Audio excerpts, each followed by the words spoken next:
Welcome to Get Organized at Work.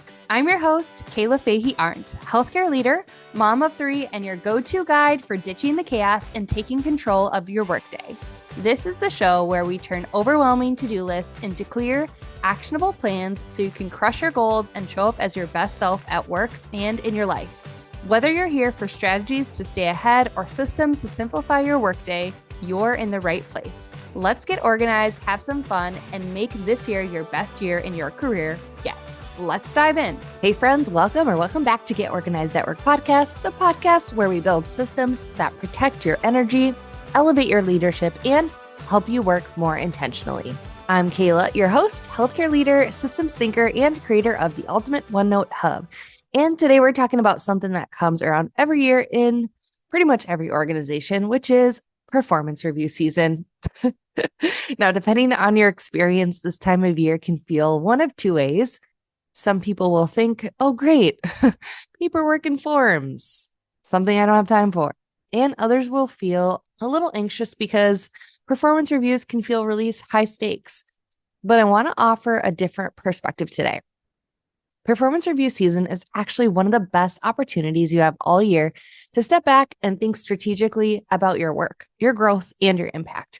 And one of the most powerful ways to do that is through a self-assessment. In this episode, we're going to talk about why self-assessments are so powerful, the key questions every leader should ask themselves, and how to use your self-assessment to design better goals for the coming year.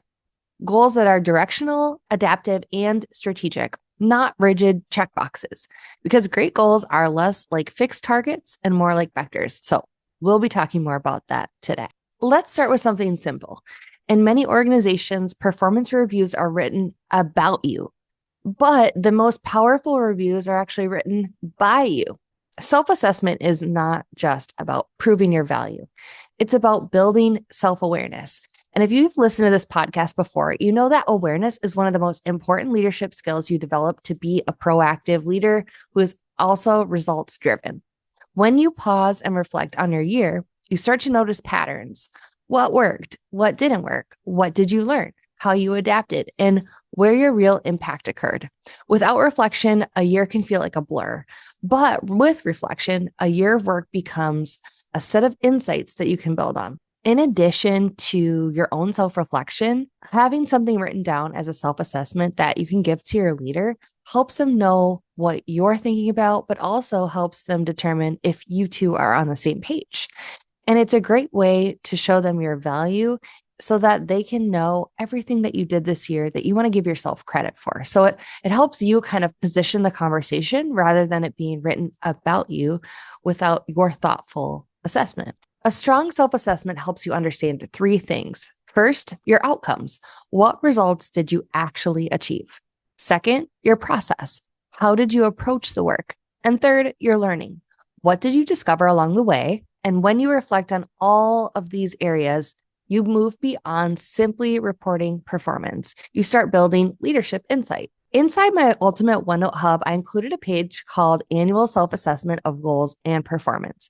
And it walks through several prompts to help guide your reflection. So I want to talk about those. And if you want to snag my Ultimate OneNote Hub, I'll have the link for you in the description or in the podcast notes. Number one is the goal outcome. The first question is, what was the goal you set at the beginning of the year? And to what extent did you meet it? But the important part is not just like yes or no, it's the context. So you want to ask, what results or outcomes did I achieve? What evidence demonstrates the impact? For example, maybe your goal was implementing a new process across multiple sites. Your reflection might include measurable improvements, key performance indicators, team engagement, implementation milestones. This helps translate your work into visible impact. Number two is adaptation and ownership. The next reflection question is something I really love. Did you review, adjust, or redirect this goal at any point during the year? Why or why not? Because leadership work is rarely linear. I follow this YouTuber, Emily D. Baker, and she's a lawyer and she streams for multiple hours at a time.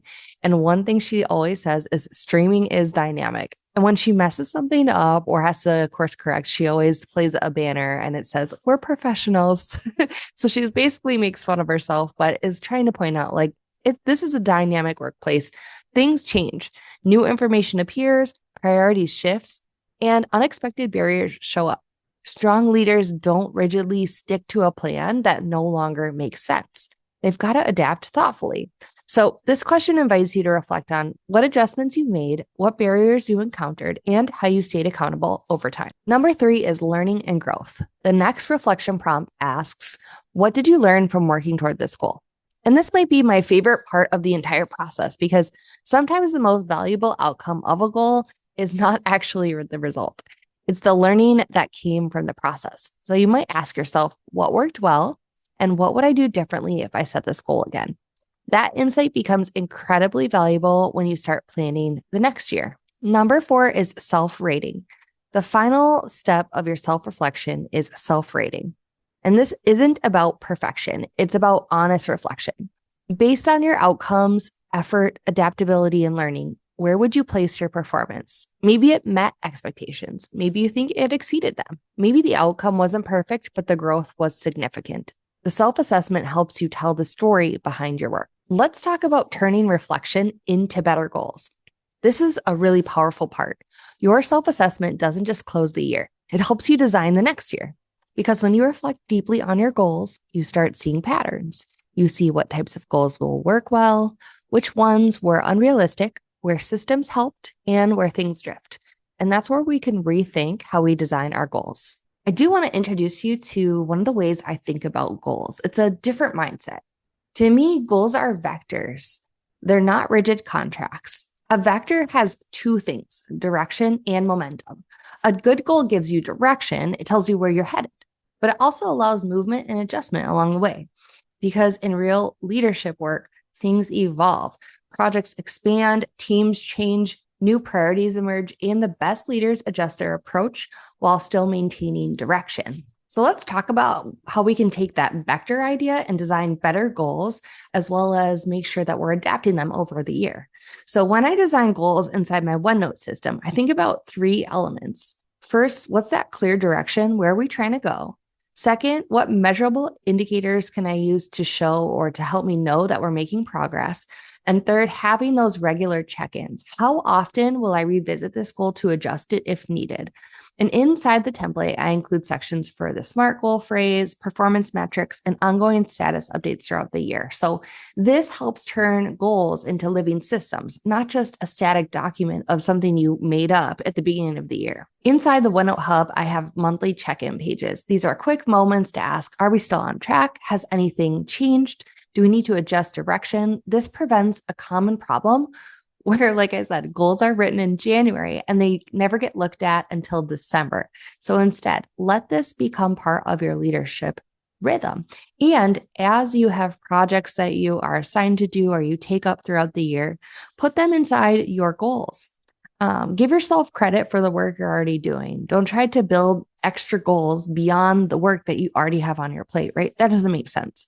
So just look right in front of you. I'm sure there's things you're working on right now that can be turned into a vector or a goal for the end of the year. When you combine annual reflection, thoughtful goal design, and regular check-ins, you create a leadership system that supports learning and growth throughout the entire year, not just at review time where you're like, oh man, I've got to write these goals. It's going to take me so long. So I want to let you know, if you're curious about how this goal setting system works inside my Ultimate OneNote Hub, like I mentioned, I recently released a YouTube tutorial walking through the goal setting template step by step. I show the annual goals, how they connect to your projects, your performance tracking, and your self-assessment at the end of the year. So I'll link the video in the show notes so you can see how this all fits together. Before we wrap up, I want to leave you with one thought. Performance reviews are not just about evaluation, they're about learning and direction. And when you take time to reflect on your work honestly, then design goals thoughtfully, you start building a leadership practice that evolves every year and helps you level up. And it's not through pressure, but it's through awareness and intention. And that's how great leaders grow. Thank you so much for listening to Get Organized at Work podcast. If this episode helped you think differently about performance reviews and goal setting, share it with a colleague who might be going through review season as well. I know how it goes. I got your back. And if you'd like to see the goal setting template I mentioned today, check out the YouTube tutorial linked in the show notes. Until next time, build systems that protect your energy, reflect often, and remember, great goals don't lock you in place. They help guide you forward. Talk soon. Bye.